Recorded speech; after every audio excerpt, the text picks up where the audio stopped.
Hey guys, today we're going to be looking at this golf cart battery by QomoEnergy. This is a 51.2 volt nominal voltage, also known as a 48 volt battery. So this is a drop-in replacement for your lead acid batteries straight out of the box.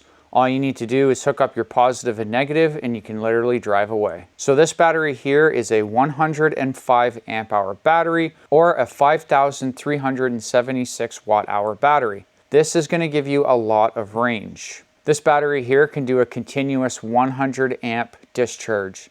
It can also do 500 amps of surge power for 30 seconds. It can also do 1,000 amps for 2 seconds. This is going to give you the punch that you need once you hit that throttle and the surge that's going to come from that motor. So this battery here is a steel cased battery and it weighs in at 100 pounds. So you are going to want to have somebody with you to lower it down into the cradle. This battery also comes with Bluetooth for monitoring and it comes with a display. So this display here is going to show you how much state of charge you have on your battery. Now this is just one of those light bar indicators. So as it discharges, the bars disappear. And when you're charging it, the bars reappear. So not an actual readout of state of charge as far as percentage, but this is going to get you all the information you need right here. The app is going to be for further monitoring as far as state of charge, health of the battery, cell voltages, things of that nature. This here also comes with a remote on-off switch. So you can have the remote on-off switch instead of having to open your trunk. You can see on the battery here, there is an on-off switch to turn the battery on or off. But if you have the remote switch installed on your dash, it's just one push of a button. And then you also have the display. And there's another port connection here that I'm not too sure about. Might be for 12 volt accessories. I'll have to look at that a little bit further. Oh, I see 4 wires, so I believe it's a communication. Yeah, this is going to be probably for maintenance, for communication that can be done at a reputable dealer. So some of the other items that come with the battery is terminal covers. So we have some clear covers that go over the positive and negative just to avoid any contact of metal objects hitting these and possibly creating a dead short. We also have a bunch of mounting hardware. So we have some bolts here with some nylon in them. This is going to be for mounting the battery to the cart. And we have some black bolts here. These are going to be for the brackets, which I'll show you in a second. And we have our positive and negative terminal screws here. This is going to be 8mm, and it's going to have your washer and your split washer built right in. So you would just connect your positive and negative lugs here with these bolts. Now these black ones here, these are actually for some brackets that you can buy. Now this is the first company, and I'm pretty excited about it, that actually supply brackets to install these in a number of different carts. So with me, I have a Yamaha cart. It's a G22 Yamaha, and I always have a problem with the width of the batteries. So in my cart is, I think it's 10 1/4 wide in order to install one of these batteries. If not, I have to either make my own bracket or build it up somehow so I can safely install these. So with this battery here, this one here is 12 inches wide. So this will not fit inside of my cart cradle unless I have brackets, which they have brackets. If I look at the bracket width, oh, did I say 10? Maybe it's 7. Hold on, let me measure my cradle. 10 3/8. So I'm sorry, it's 10 3/8. So then that would be, yeah, that would be the width here. So I have 10 1/2 here, which means that this will sit down inside my cradle, and then this portion here will mount to the battery. So that will come up like that, and you would mount the bracket on like this here. And it's nice, you have wiggle room, so you can mount this. You can mount this and slide it to this side, or slide it over to this side, wherever you want the battery inside your compartment, which opens up more space for the charger. We have a charger, and this is a 15 amp, and this is a waterproof charger. So you can mount this in your carriage with the battery and just leave it.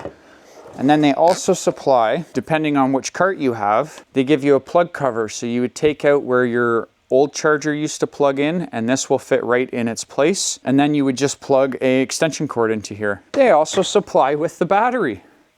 So we have an extension cord, and this is going to be 14 gauge wire. So it's about an 8-foot cable. And as you can see with the charger, we also have mounting points on the bottom here and also on the back. So you could mount this up on a wall, or you can mount this down.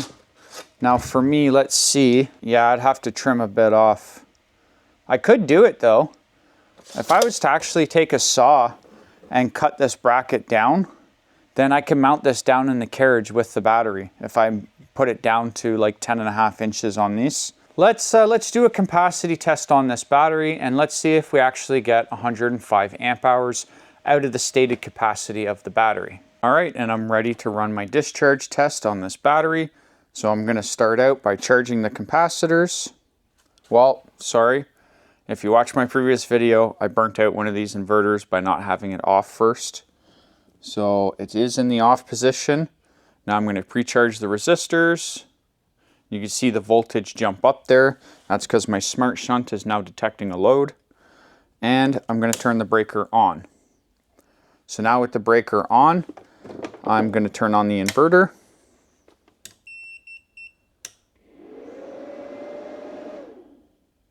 Okay, now once that is started up, okay, now I can introduce my load. Okay, and you can see there the load increasing, and we're right at around 20 amps of discharge. So I'm going to let this run, and we'll see if we get the true 105 amp hours out of this battery.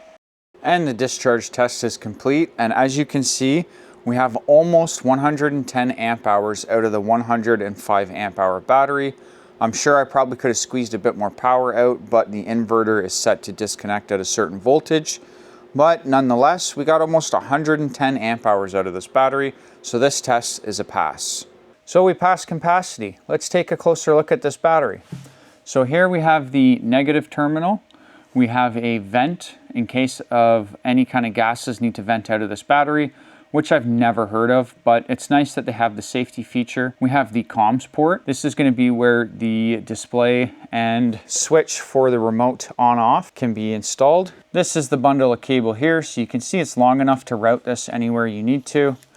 And also the Bluetooth is actually located within this module at the front here, which is great because it's going to give you extended range because it's going to be up away from the battery compartment and not sealed inside of the metal case. So the Bluetooth is inside of the display, and you would just simply plug it in, line up the plug-in, and we'll look at the display here. Now, I did just do the discharge test, so it's probably going to show dead. But let's hit the on switch. Yeah, and it's actually alarming too. For the remote switch, you would keep the battery switch off, and then you can just hit the remote switch there, and then it'll come on. And then I'll turn it off. So this actually alarms at about 20% state of charge, and it's going to allow you 10 or 20% to get back home. So if you're out and about and you're not paying attention to this display or the app, then this will start alarming at 20%. Then you have 20% of annoying beeping to get back to wherever your charger is to recharge the battery. And we have the positive terminal here. So that's kind of neat. I want to show you the Bluetooth, so I'm gonna have to charge this battery up a little bit so I'm not listening to that horrible beeping noise. That will get you back home. Oh, I had this upside down, sorry. This is the way the display goes. I had it upside down there when I was talking. But it's nice, it's got a couple of screws here so you can install it into your dash. Okay, now this battery here, I'll tilt it up. You can kind of see on the corner here. Now, like I had said, these batteries are 100 pounds, so it did incur a bit of shipping damage. I kind of feel like the shipping company I'm using is doing this intentionally because they're getting mad at me for having 100-pound batteries shipped to my address. But I can't prove any of that. If the battery does show up damaged, reach out to the company and they'll work with you to address the issue. Now, as far as the battery size, so on the lid, we have 18 3/4 wide. On the body, we have 16 1/4. And with the feet, we have 19 inches. And if we turn to the back, we have a width here of 13 3/8.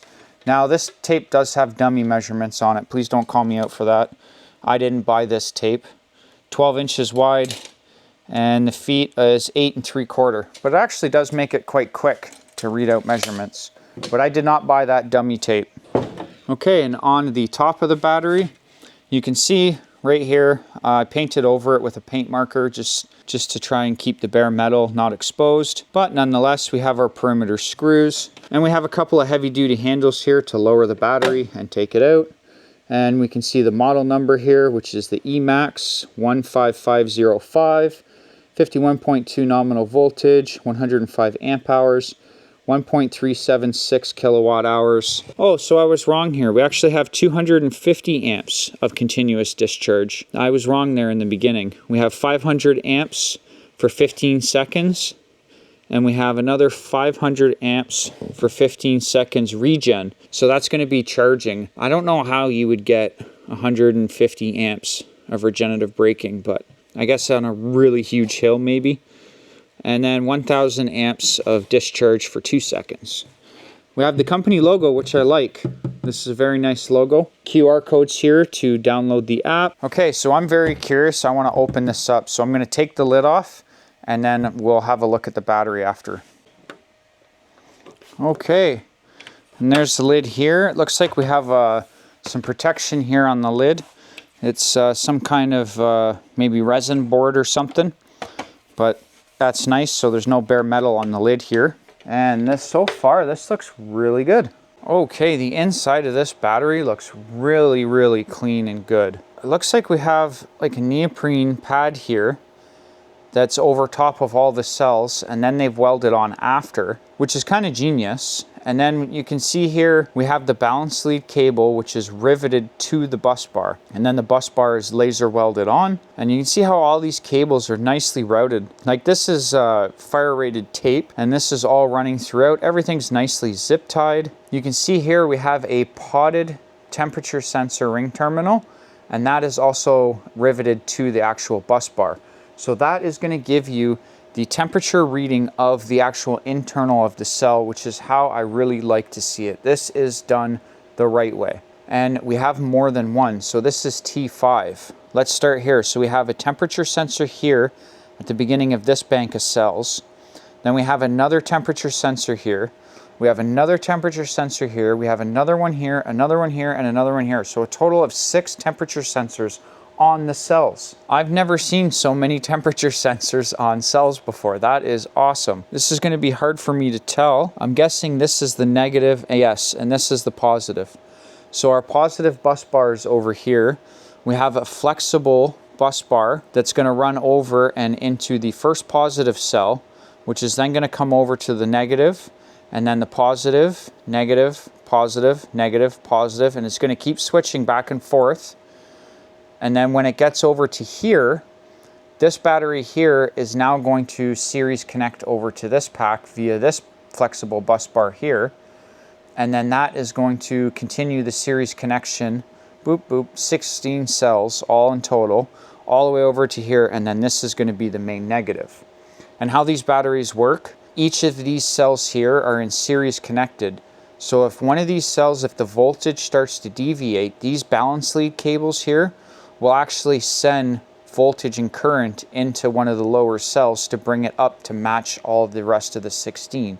That's how these batteries have such long longevity. And you can see here, these individual cells are actually in here and they're bolted down. I can see a threaded rod that goes right to the bottom of the case. And we have these aluminum plates here on either side. And we have cell separation. Yeah, I can see in between each cell, there's cell separation. So they have these aluminum, not sure how well you can see that. Oh, that's better.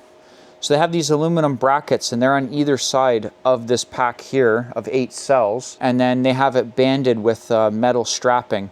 And that's going to be the same for both of these. And everything is individually, like you can see, we have a barcode here with some numbers on it indicating what pack this is and what pack this is. And I can see the BMS is down in here. You can see here, I can see on the negative, This comes out, flips over. That's why I like these bus bars here, these flexible ones, because they have it bending over and then it running down and hitting the BMS on this side here. These two lugs here come out at 90 and run down to the bottom, which hits the other side of the BMS on the back. Unfortunately, I can't see what brand of BMS they're using in there. I don't want to pull this battery all apart just to see what the name of the BMS is. I'm sure it's a superior BMS. I'm sure it's just fine. I am going to charge this battery up a little bit in order to be able to plug in the display without it honking at me and show you guys all the Bluetooth app. Just a quick tip, when you're plugging in the charger for the first time, because there's capacitors in here, a safe way to connect the charger is to actually plug it in before you fully connect it to the battery. So I have my positive lead on right now, and then I'll plug it in the charger, which is going to charge up the capacitors. And then I'm going to make my final connection, which is going to be the negative. And the battery turned itself on because it seen that there was a charge being introduced. Okay, so it actually stopped complaining as soon as I put the charger on. You can see the indicator there is now showing that it's charging. And if we go to the app, you can see here I opened up the app and the battery's right there. And if we click on it, you can see there we're at 0% state of charge because this was fully discharged during our discharge video. And we have 15.24 amps going in, and we see our voltage there. So right now we have 1.6 amp hours out of 105. This battery's been cycled 3 times, so it'll probably be once or twice in the factory and once by me for the testing. Charge time is showing 6 hours and 50 minutes. Our temperature of our cells, our balancing is currently off, which is great because we want it to balance at the top end of the cells, not in the middle. Charging's on, discharging's on, and you can see all our individual cell voltages here. The cell differential is 0.012 volt. Let's see about history. Battery events. So there's a bunch of information on here you can go through, but the dashboard's the main one. We have a low state of charge alarm. So that's pretty neat. The app works great. This is just going to give you more information as far as what your battery is doing outside of the display. So all in all, I think this is a great package with the chargers, the display, the brackets. I'll leave links in the description to the website. You can go on there and pick which cart you're using, and then they'll have the plug outlet and the brackets to install if needed. You may not even need the brackets, but if needed, they do have brackets to install on multiple different carts, which is amazing. So I think this is gonna wrap it up. I mean, beautiful battery. Everything worked as expected. Nothing to complain about here. I'm not gonna install it today on the cart. I'm gonna do that in a later video. There's actually currently an ice storm rolling through my area right now. So I'm not gonna go out and drive my cart on the ice, and it's just too hazardous right now. So if you like the video, check out the battery. And as always, thank you very much for watching. Please subscribe, like, all those fun things. And as always, thanks. Bye.